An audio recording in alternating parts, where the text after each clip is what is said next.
So I'm Noah Simons and am the president and CEO of the Upstate Capital Association.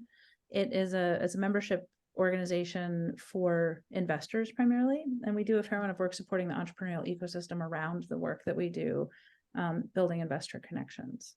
And so part of what we're doing is managing this Invest New York platform to help facilitate more connectivity both within upstate New York, but also to the rest of the world. So Pierre's going to talk about that. But before before he does, we're going to have a short, I'll just give you a little more context to my background, and then we'll have a little bit of Q&A, and then I'll drop off, and Pierre will talk more about the Deal Room platform. Good. How are you? And I think we're going to be muting Don here. Yep. Okay, great. So in addition to running Upstate Capital, I helped to launch the Hudson Valley Startup Fund, and I am also a founder of a couple of different companies and have some experience raising both equity and debt. And so I've been on both the investor side of the table and the entrepreneurial side of the table. And so happy to talk about some sort of experience and first principles if people have specific questions that are not related to the Invest New York platform. I'm happy to take those. I didn't put together a sort of canned presentation on fundraising principles for this program, but I have done a lot of speaking on access to capital and the capital stack and what sources of capital are available and what are some of the motivators and drivers for making investment decisions from the capital provider's perspective.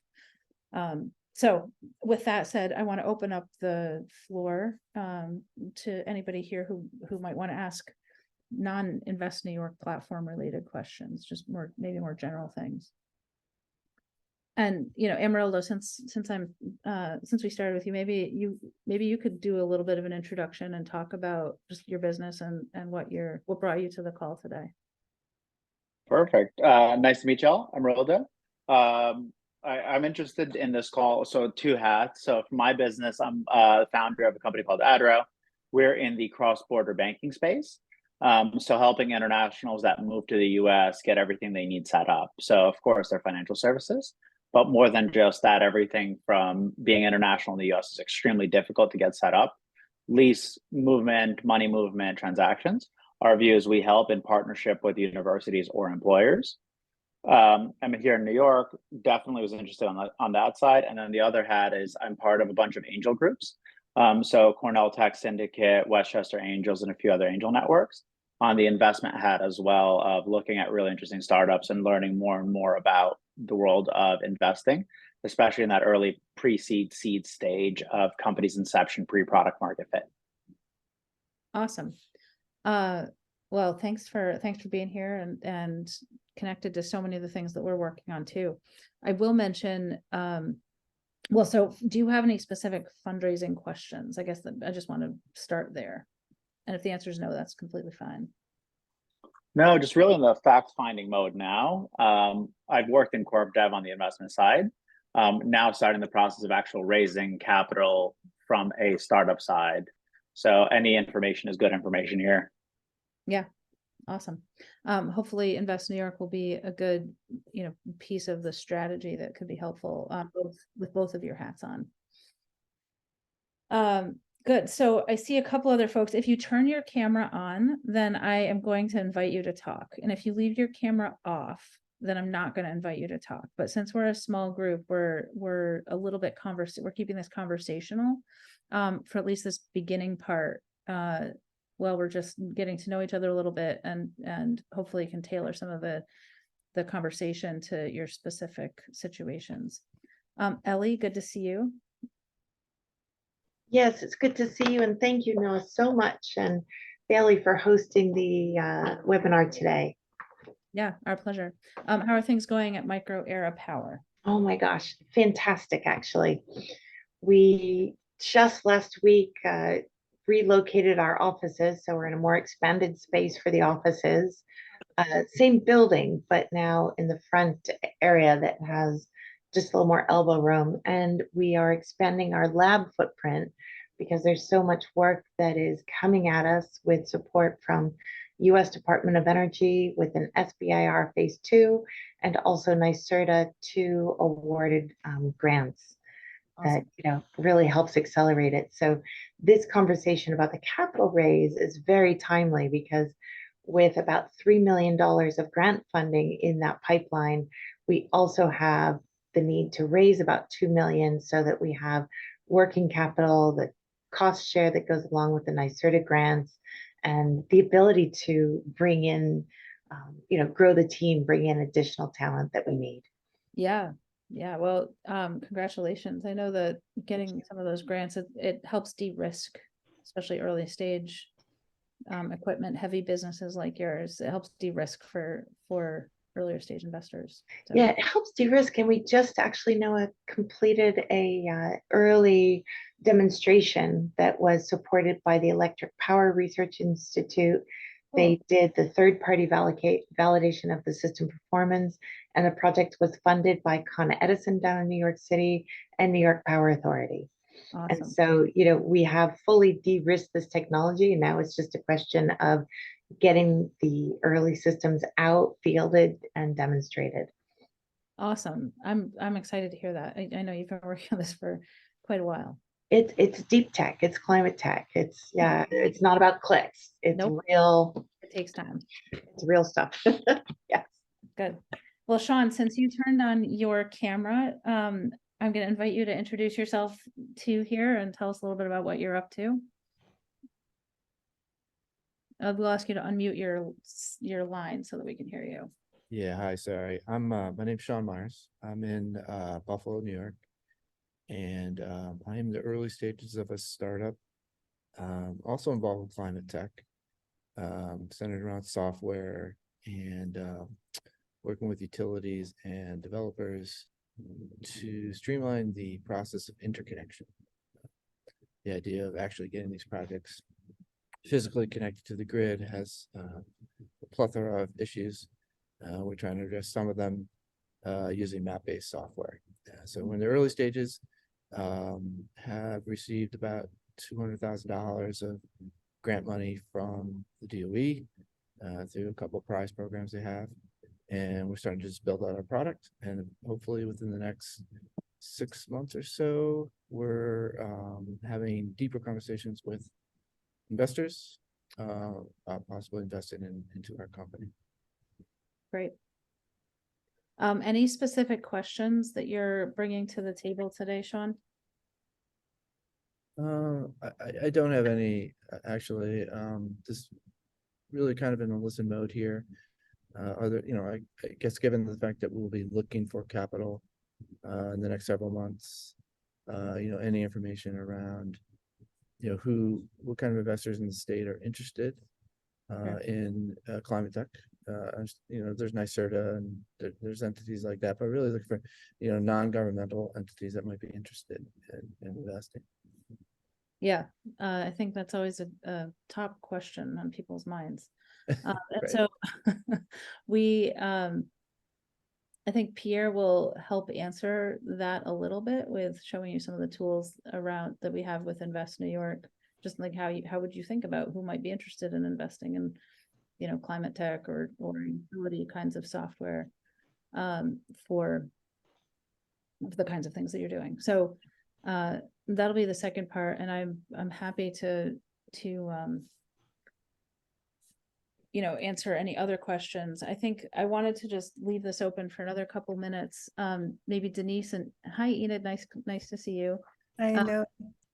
We're doing quick introductions and just getting a sense of what you are all working on so that we can tailor the content a little bit specifically. Do you want to give just 30 seconds on who you are and what you're working on?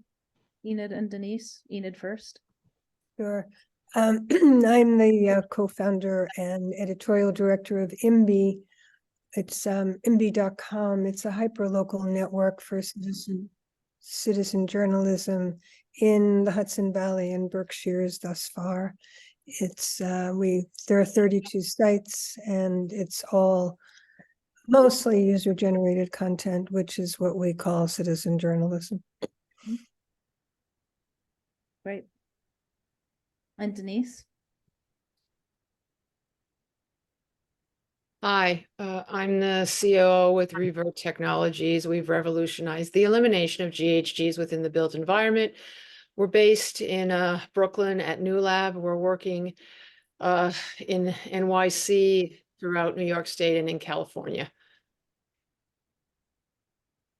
Awesome. I'm glad to meet you. Glad you're here. All right. We've seen a bunch of other people come on, and I think we want to move along with our program talking about Invest New York. I think if there's interest, Bailey will take a poll at the end of this. And if we want to do more founder roundtable conversation before the end of the year, we'll be happy to organize something along those lines. But so just in the interest of moving forward here, Upstate Capital is a membership organization primarily for capital providers to make connections. Our mission is around increasing access to capital for companies and deal flow for investors. But investors really make up the heart of Upstate Capital. And then we have our adjacent 501c3 called the Capital Foundation, which works under the auspices of Upstate Capital. And there we have we focus on entrepreneurship and entrepreneurship development.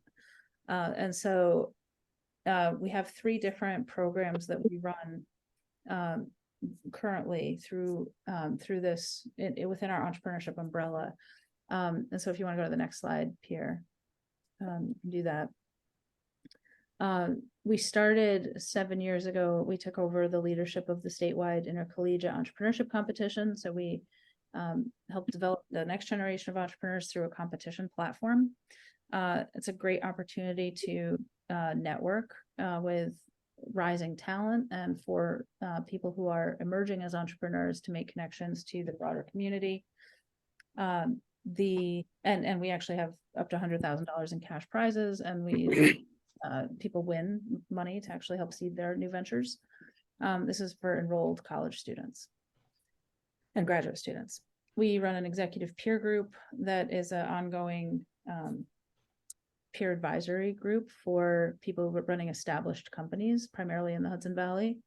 $1 million and up in revenue, 10 and up employees, so much more established, not in the startup space particularly. And then the last is the Invest New York data platform that we launched earlier this year. And Pierre is here from Deal Room. He's dialing in from Europe today to talk in some great detail about this as an asset for our community and how founders particularly can use it to both find information and connections within upstate New York, but also globally, maybe even more important globally, because business doesn't actually care about the boundaries of our state. So that said, I want to say thank you to Bailey, who's here. Many of you have probably communicated with her, who has, she manages a lot of these programs for us and helped put today together. So Bailey, thank you. Pierre, thank you for joining us. I am going to sign off here, but if there is interest in having a deeper discussion, roundtable type discussion in the future, Bailey will ask for a poll that way, and we can, it's easy for us to organize another roundtable conversation. So with that said, I want to turn it over to Pierre and say, thanks everybody for being here. Noah, good to see you, and thank you very much for this. Absolutely. Definitely. Glad to do it. Brilliant. Thanks, Noah. Can you hear me fine? Yes. All right, brilliant. Good to meet you all, everyone. Thanks for dialing in. So I'm Pierre. I work at a company called Deal Room. So we are basically the data company that is powering the platform Invest NY, and that we launched together with Noah and her team earlier this year. So this is what we're going to talk about today. I'm going to bring a little bit of context on also what we do at Deal Room at a global level, so you understand a bit the dynamics that are happening behind the platform of Invest NY. So these are the points that I would like to touch upon today. So a few words about our company, Deal Room. So indeed, we're based in Europe. We're based in Amsterdam, Netherlands. We've been around for a decade now. And in essence, what our company is doing is we're building a global startup database. So the startups are sort of the core of the ecosystems that we are measuring, but we know that these startups alone, it can be very difficult for them to become successful on the long way. So as a data and software company, our job is to also track information on additional stakeholders that are helping these startups become successful throughout their life cycle. So in the database that we run, you will also find information on investors that invest in these startups. May they be VCs or private equities or sovereign funds, public funds, angel funds, family offices, etc. You'll find a section on accelerators and incubators that also support these startups. The universities also where these startups sometimes are born. So here we would be talking more specifically about spin-out companies. You'll find information on the founders of these companies as well, etc. So our ambition is basically to track every single startup that exists in the world in a one unified way.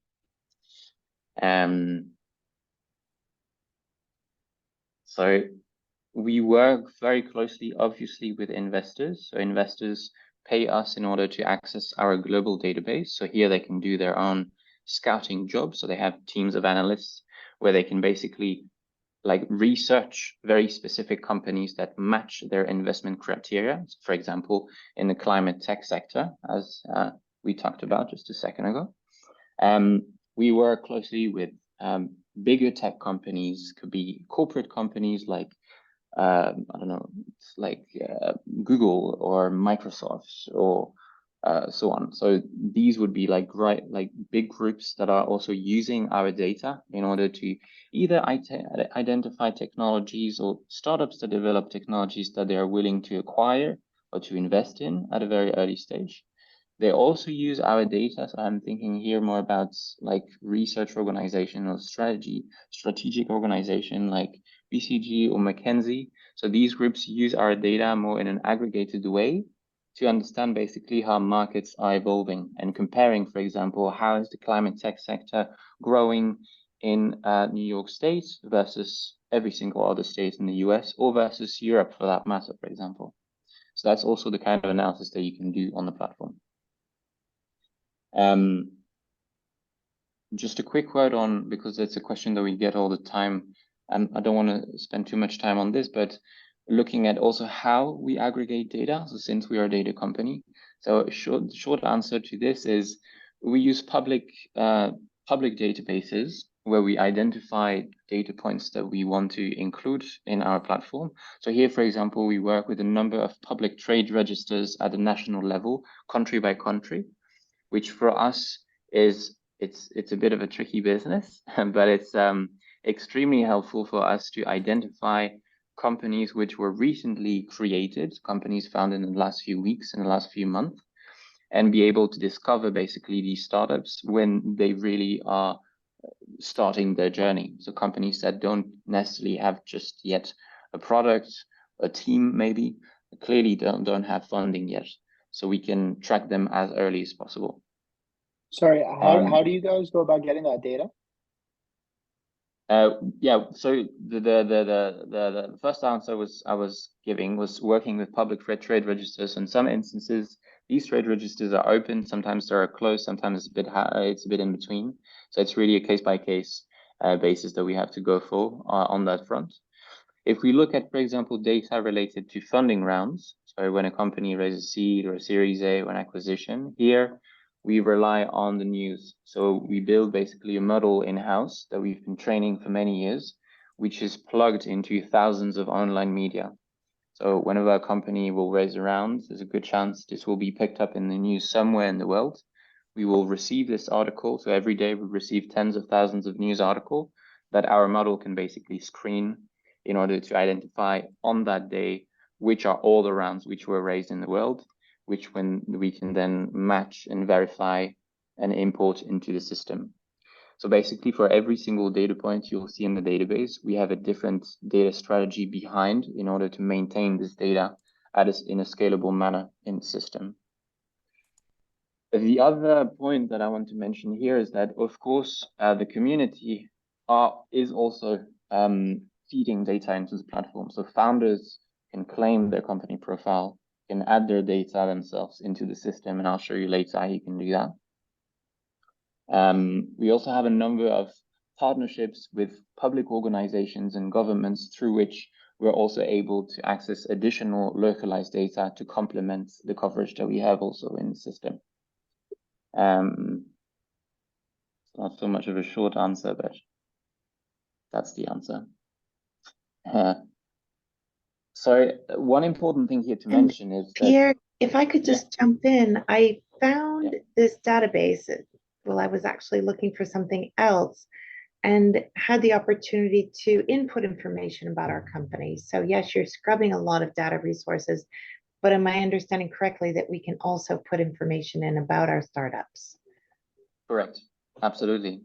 I'll show you in a sec how you can do that, but the answer is yes.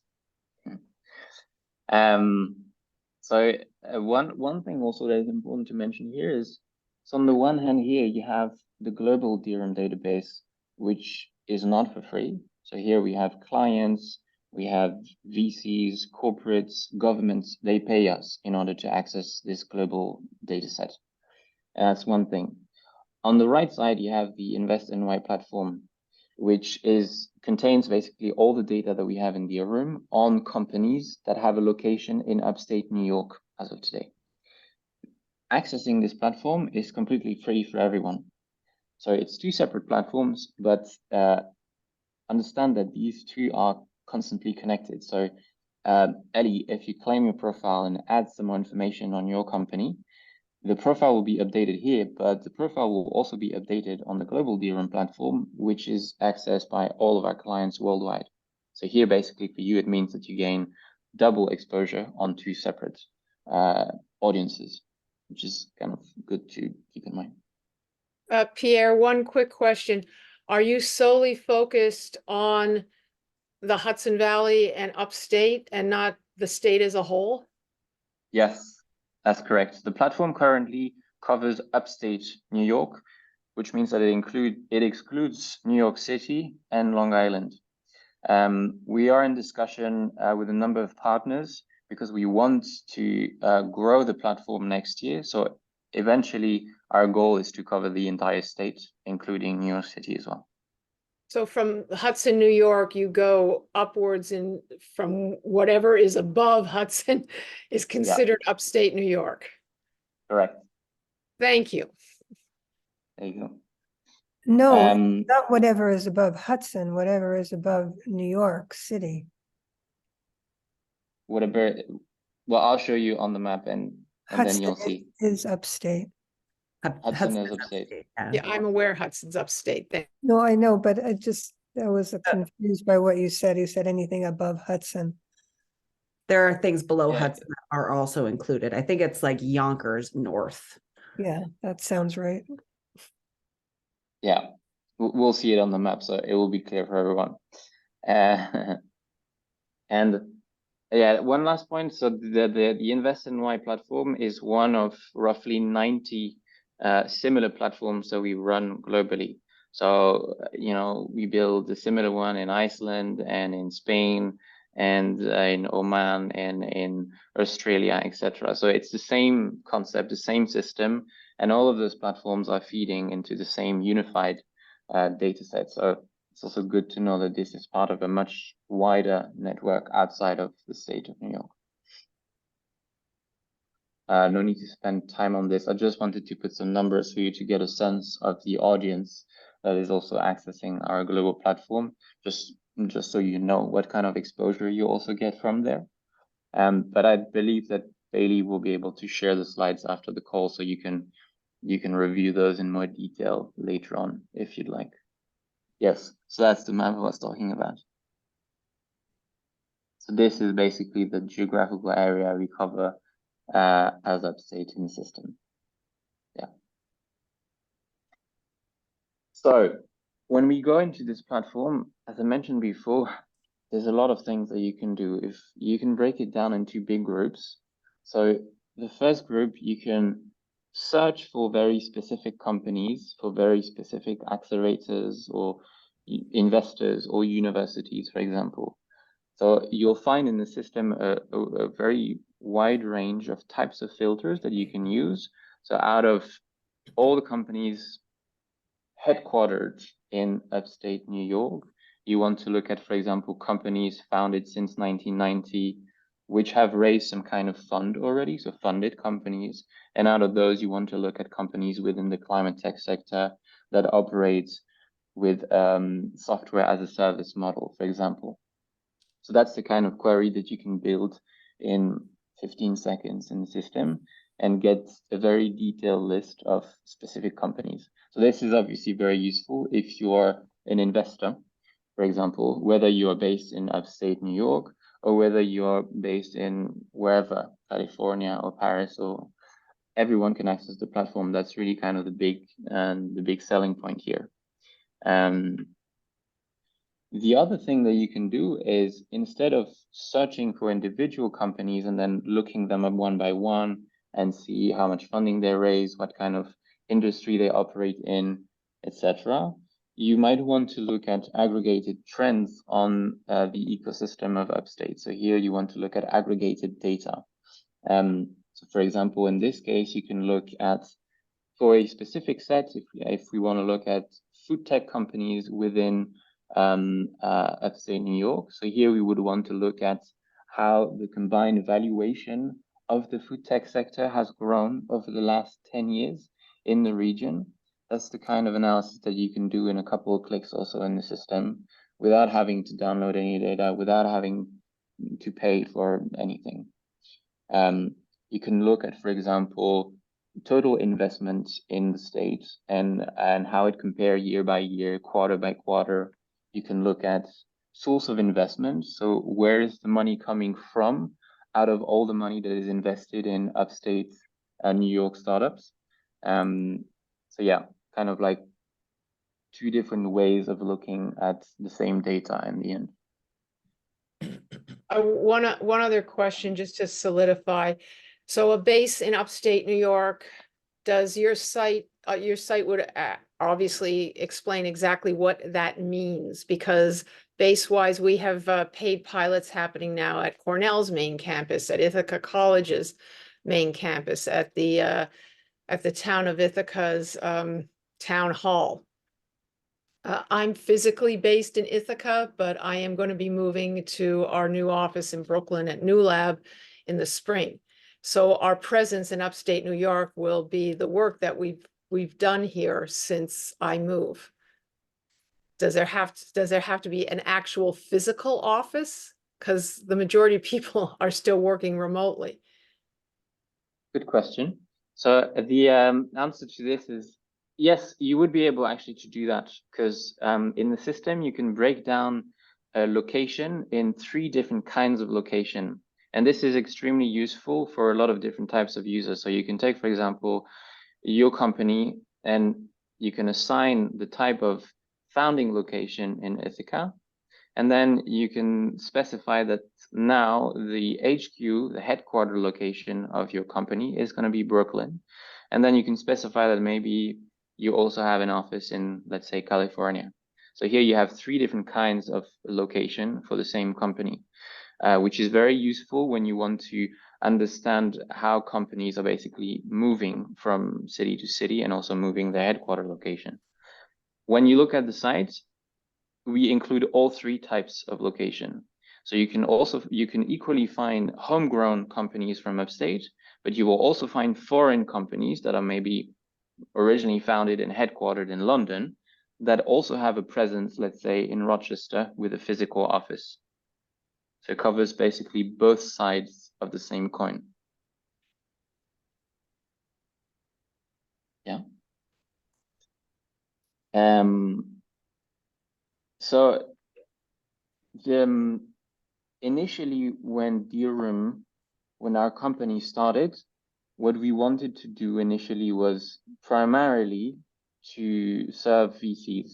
So we wanted to build a startup database, sell the access to investors, help them identify startups to invest in. That was kind of the core focus of our company.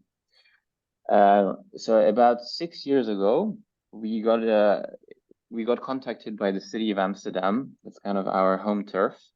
And these people asked us basically to build a platform where we would basically collect all the information on Amsterdam's startups, and they wanted the site to be open for everyone to see. So this is kind of the first time where we thought of the concept of building an ecosystem platform like Invest NY.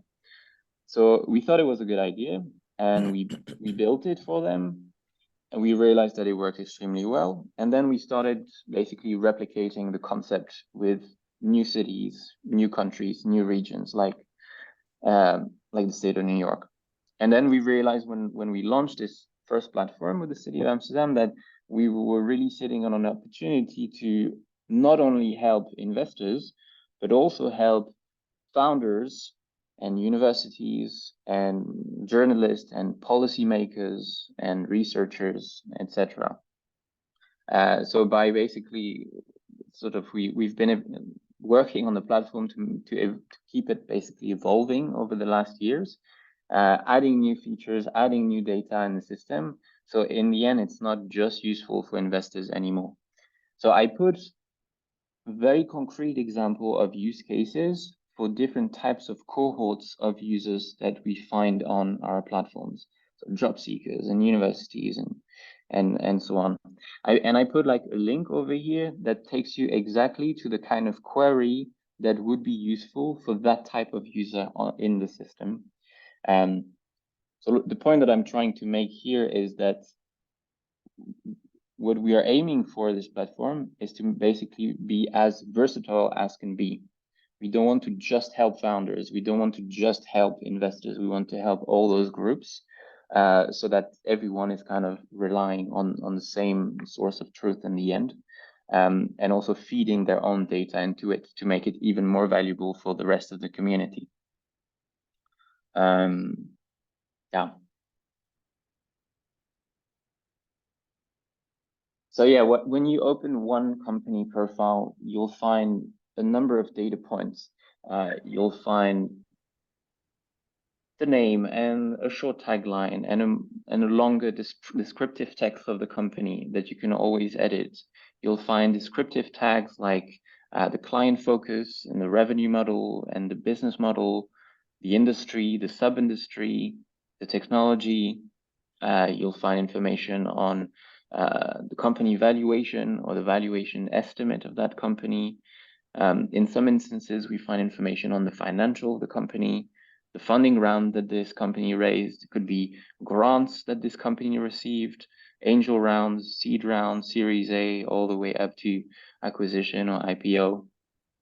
Information on the growth in terms of number of employees or the web visits, the patents that the company might have filed as well. So all of those elements can be useful for different types of users on the platform. And all of those, or most of those, you can also edit yourself freely in the system too.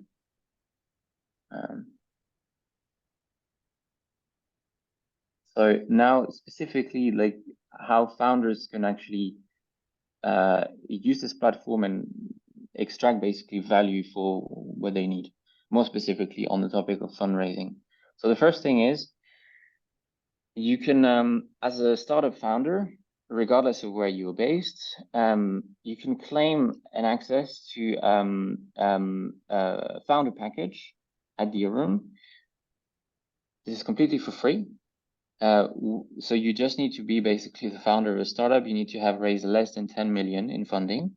So you basically need to fill in this short form. And what you get when you do this is you basically get 3 months for free in order to access our global database. And as a founder, this can be extremely useful, specifically if you're fundraising, because when you access the global data set, you'll be able to search for investors everywhere in the world, not just in upstate New York. So here you'll be able to, for example, filter types of investors. So for example, I want to look at VCs that are located in the US or for example in Europe, depending on what it is that you're looking for. And out of those, then you can look at investors that have already invested in climate tech companies. So that way you can basically get a short list of, I don't know, 10 or 15 or 50 VCs that are hyper targeted for you based on what your business is about. And then you can basically build a lead list of VCs for you to outreach to in order to negotiate a deal with them.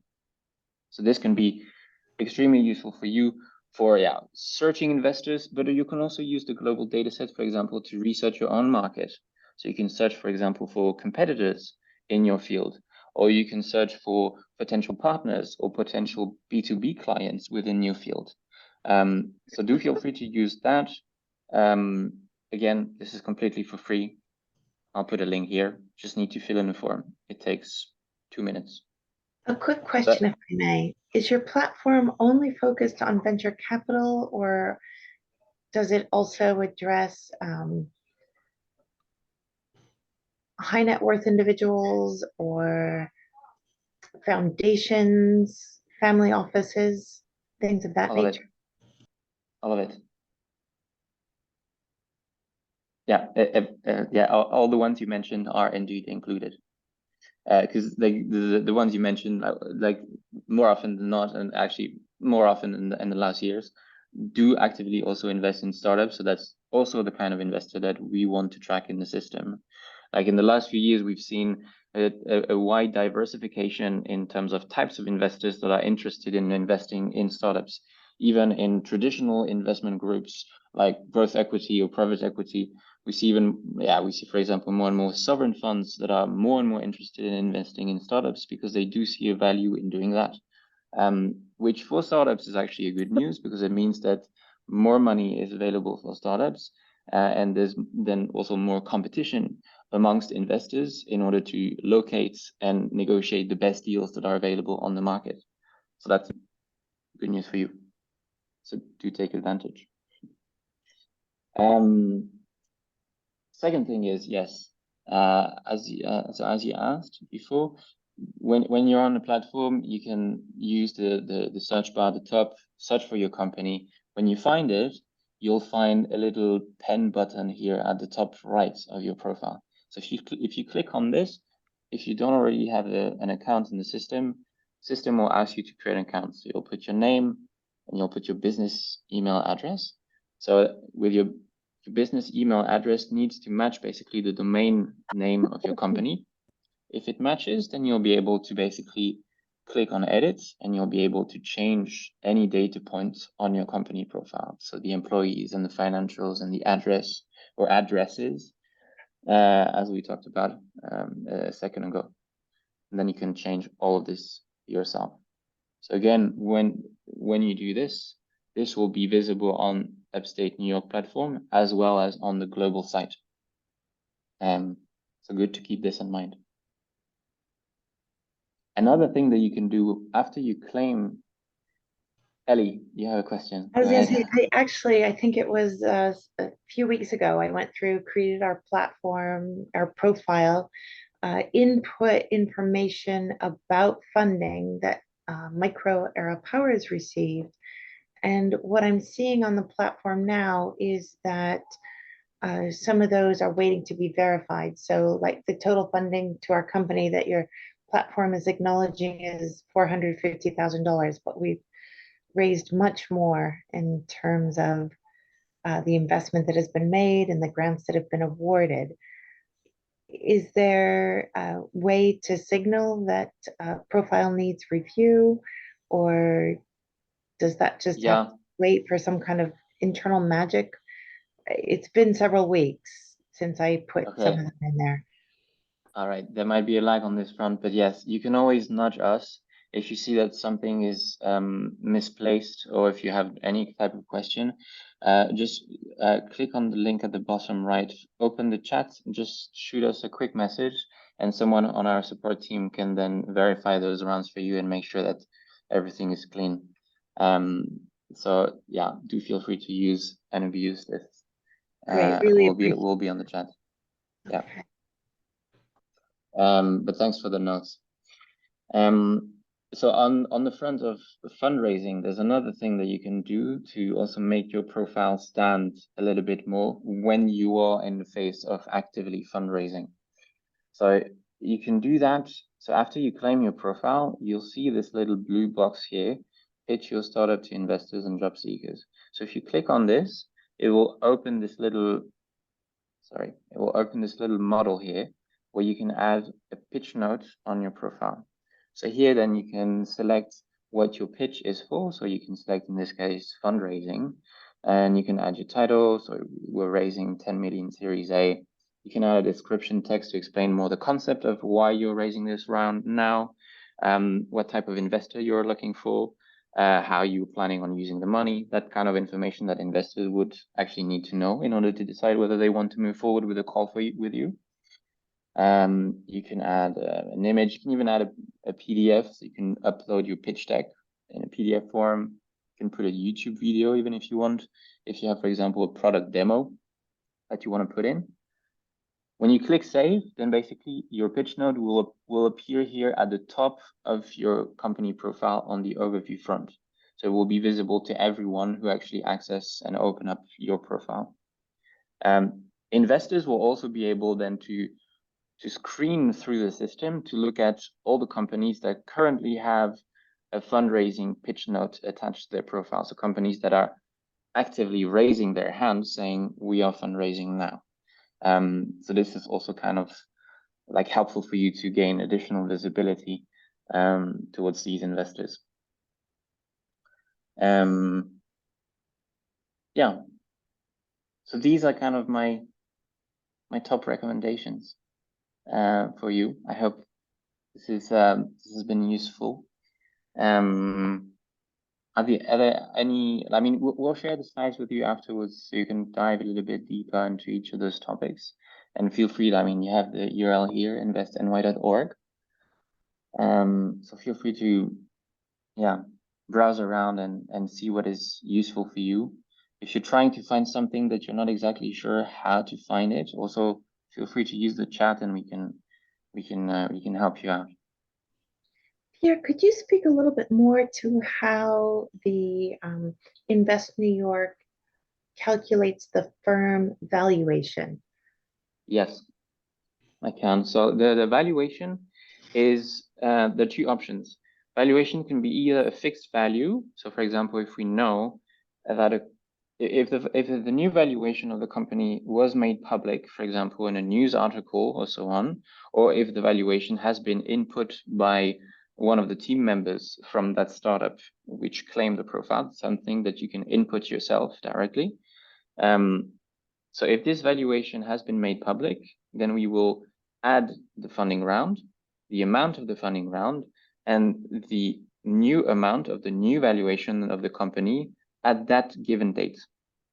If the valuation was not made public when this company raised their new round, which is more often than not the case, then the system will basically provide an estimate of the valuation of this company, which is 4 to 6 times the amount of the latest round raised by this company.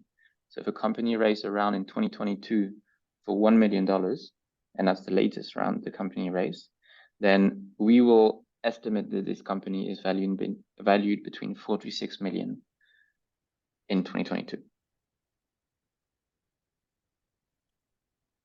that answer the question? Ellie, you're on mute. Okay, yes, I think so. And I see now where I can click to add new valuation data. There you go. All right, thank you. Yeah, it's a remarkable platform. I was so delighted when I was looking for something else and found this. Valley's laughing at me. She's like, yup. All right, that's good to hear. Okay. Any other question from anyone?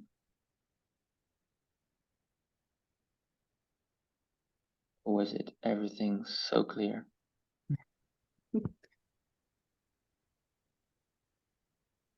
Okay. I'm going to add my email address to the chat, Pierre, if you don't mind. I'm the one who's kind of boots on the ground working on the Invest New York platform. And, if you have any questions or want a personalized demo, I'm happy to help.